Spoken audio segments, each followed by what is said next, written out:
Today, I am going to share with you something that's a little personal to me. Not many people know this, but it is my morning ritual. Before I say this, I just want to say that there was a point in my life where making my bed, doing laundry, doing dishes felt insurmountable. So I'm very proud and grateful for the process that I've been able to create. And I would like to share it with you today because it's something that I credit supercharging my happiness, my art, my creativity, and my life.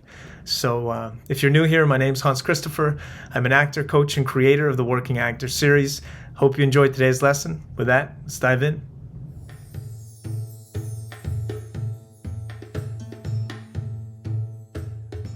I was a little hesitant about sharing this at first because it's pretty personal to me, and it's pretty. I think some people are going to look at this and be like, wow, he does all of this in the morning. Um, some of you might look at it and think it's a little weird, but for me, it has been unbelievably transformative. It has significantly helped me, my career, my mindset, my positivity, and my feeling that belief in self, right? Which for me was one of the biggest hurdles was I just didn't believe that I could do this for so long. And if you don't have that mindset, if you don't believe in yourself, I mean, it's kind of hard to do any of this. So for me, this is a huge, huge part to every morning. It goes with that quote that I sent you in the email. We don't rise to the level of our goals. We fall to the level of our systems. And I truly believe that I've created this ritual or this routine or this system to fall back on that I can use every morning again and again. This isn't for you to copy my ritual. This is for you to maybe start thinking about what is your routine? What is your morning routine, and how can you start to shift it and implement it and change it from maybe stuff that's leading to your day not feeling as good to leading to more of an optimistic day, a more creative day, and jumping into things with a feeling of opportunity and adventure and excitement. So with that, let's jump in. Now, the reason that I before I get into this, I want to tell you why I created this. Um, for me, I talked a little bit about my belief system, but you're looking at somebody who also was extremely depressed. I mean, I had a hard time even doing my laundry, let alone figuring out how I was going to become an actor. I was going to acting classes. At the time, at the beginning, I was sleeping out of my car. I was a bartender, but I didn't know how to even function properly. So for me, this became such a pivotal and instrumental part in my growth. And my process started with one thing. This process that I began of kind of moving forward began with one thing, and it was from a book that told me to make my bed in the morning and what happens in a study of people who made their bed in the morning. So that was the beginning of my process, was just making my bed. So that's step one of my morning routine is I get up and make my bed. I get my room back to, I call it back to one, which is I make sure everything is back to one, like it was the day before. I found that I used to be a very messy person. I mean, stuff everywhere all the time. But I've found that if my car, if my room, and if my workspace are a mess, it's kind of an indication of what's going on in my mind. Usually something's going on that's causing me to feel that way on the inside too. So if I can clean my areas and get them to a place back to one, my day is already going to be in a better place. Then I walk out of my room, and you can't see it here, but on the back of my door, I have my vision. It's my 3-year vision for the future. It's called the 3 most important questions, which is what do I want to experience? This is a process I did. If anyone's interested in diving into this, I got it from the Code of the Extraordinary Mind, Vishen Lakhiani. But it's the 3 most important questions. What do I want to experience? What do I want to do? And what do I want to give back? And then the last thing is it's called the Memento Mori, which is it's just a graph with little dots, and each dot represents a week of your life. And mine is over half full. It sounds a little morbid, but what I've found is that by filling in one dot each week, it really pushes you to action. It pushes you to make the most of every day, to make the most of every week, and to ask yourself, what did I do today? What did I do this week? It's it's really propelled me into some incredible action. And I got that maybe a year ago. And yeah, so it's been great. So before I walk out, I just check in that with that. Open the door. I walk out. I immediately grab a coffee, or I immediately grab my book, and I take a walk to the coffee place. I'm lucky enough to live by the beach. So I walk, I grab my coffee, I have my book, which my book right now is called The Book of Life by Krishnamurti. But it's one of those, every morning I walk out and I have one of those books that you read one page a day. It'll have the date, it'll be one page. One of them was the Daily Stoic. One of them I did the Tao Te Ching. And now I'm doing this Krishnamurti book. These are books that elevate me a little bit, make me think deeply. But as I walk, I do something that I guess it's a little embarrassing, but it's a motto that I do every morning. I can go two directions. What used to happen with me is I'd wake up, I'd look at my phone, I'd look at things that would kind of trigger me. I would start ruminating. A lot of times ruminating in a bad thing, whether it was about politics, whether it was about people, something that was done to me, the industry, and it would kind of spiral into the wrong direction. So I came up with these systems and these plans to kind of put me on track in the right direction. So this is something that I do as I'm going on my walk. I check in with myself, and I have this little motto that I say over and over. And it basically is: the universe's divine energy flows through me like a golden river, renewing and transforming every atom of my being, so that every atom of my being can sing, laugh, and dance like children to the glorious rhythm of this thing we call life. And I repeat that over to myself, not on constant, but I say it to myself, and at the end of it, I try and take in something I'm walking by. The goal of this exercise is to appreciate, to have gratitude, to feel in this state of, I'm so lucky to be here, I'm so lucky to be alive, I'm so lucky to be able to have this opportunity for the day. You may not need to go through this stuff to get yourself in a positive place. It's something that I need. It's something that has profoundly helped me. So I say that to myself, and then I give myself about 10, 20 seconds to continue walking, to take in plants, nature, what's going on. And then I read the book, one page out of the book at the end of the pier. I'm over the water. It's beautiful. I just have this feeling of being alive, and I'll already have some creative stuff happen. Many times stuff will start happening where I have something I want to jot down, or have something I write. I leave my phone at home. My phone isn't used until the last part of this process. So my entire morning ritual is free of my phone or any distraction.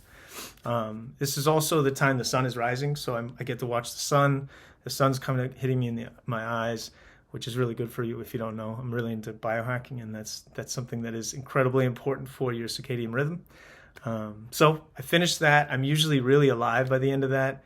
Not always, but usually pretty alive and pretty creative. And so I get home, take my walk home, and then I sit on my porch, and I have a gratitude journal, which if you don't have one, I suggest everyone get one.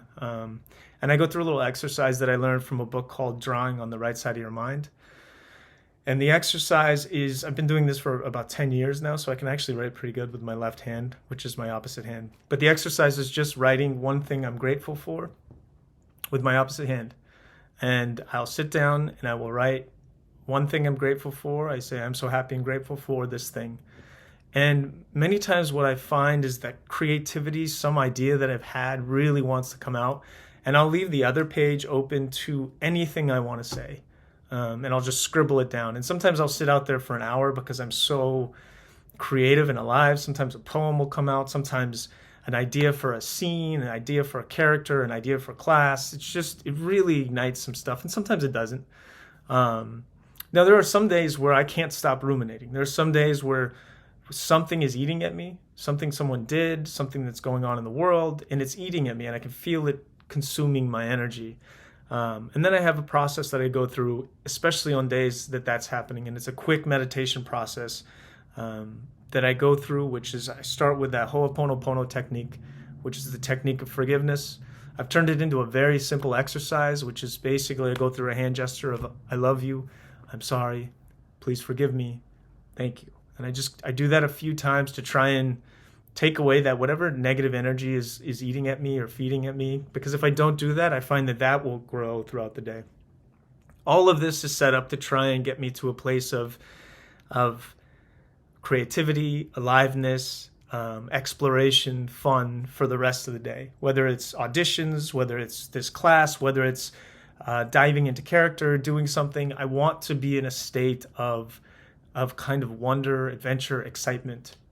Not saying that it happens every day, but the more I do it, the more I'm finding that happens. So I go through the meditation process of forgiveness. That's the first step for me. Then I have another process where I do a visualization technique of imagine myself growing. This only takes a few minutes. I know it sounds like a lot, but it's only a few minutes of my process. And then I finish the visualization off with a manifestation technique that I got also from Vishen Lakhiani. I think you can YouTube it. He has a meditation technique called the 6-phase meditation, where you go through different processes. This is a form of that meditation, but I've kind of turned it into my own thing.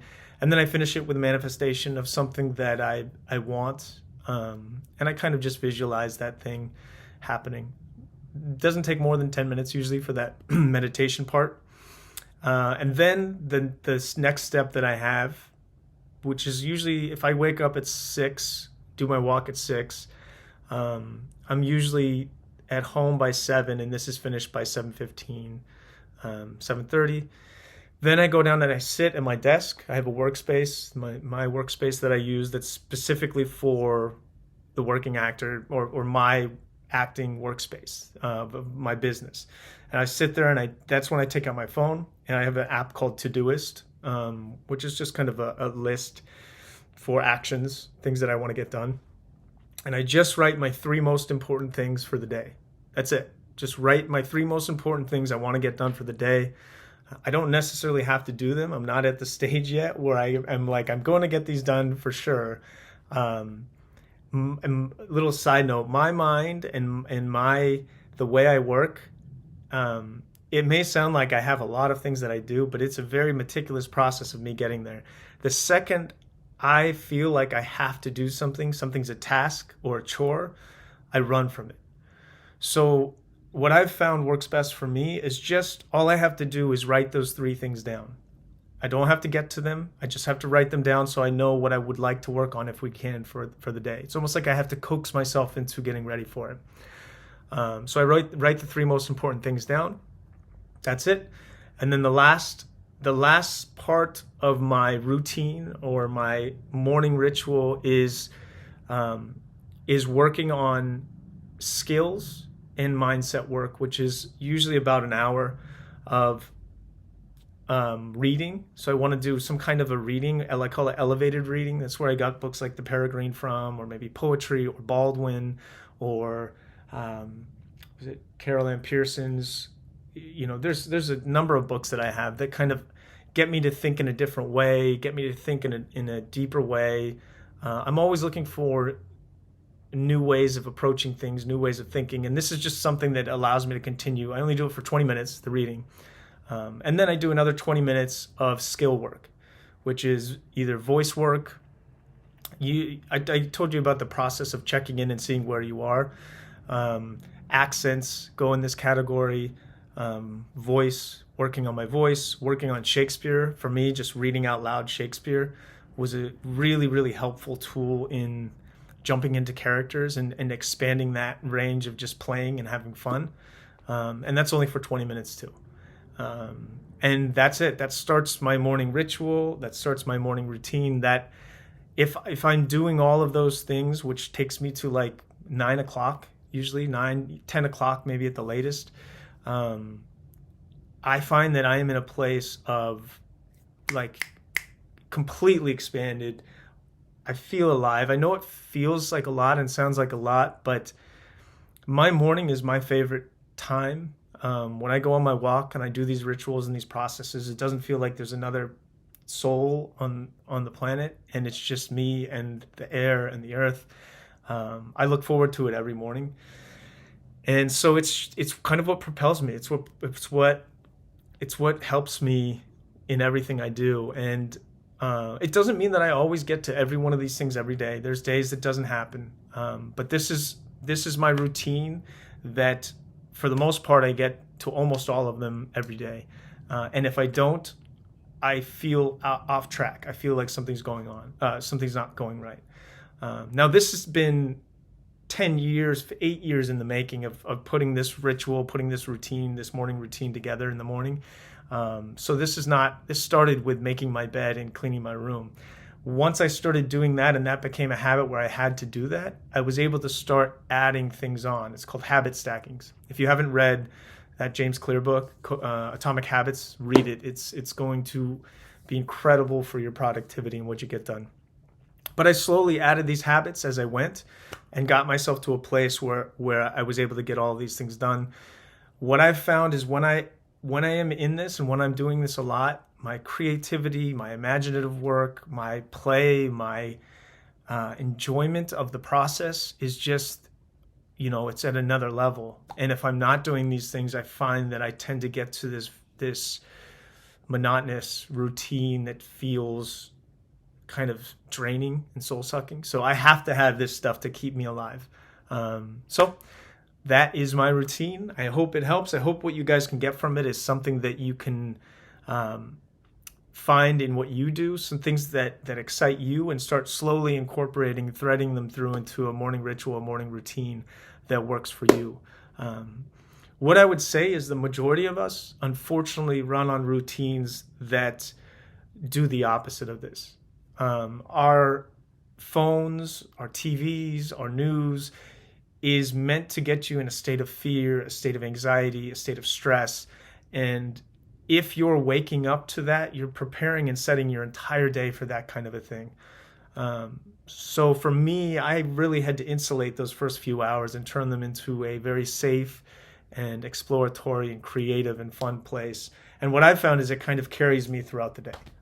So hopefully it can do the same for you. Hey guys, thank you so much for watching. I hope you enjoyed today's lesson. And if you guys have a ritual or something you start your day off with, I would love to hear what it is in the chat below. Let me know what it is. Like, subscribe, follow me, and I will see you soon.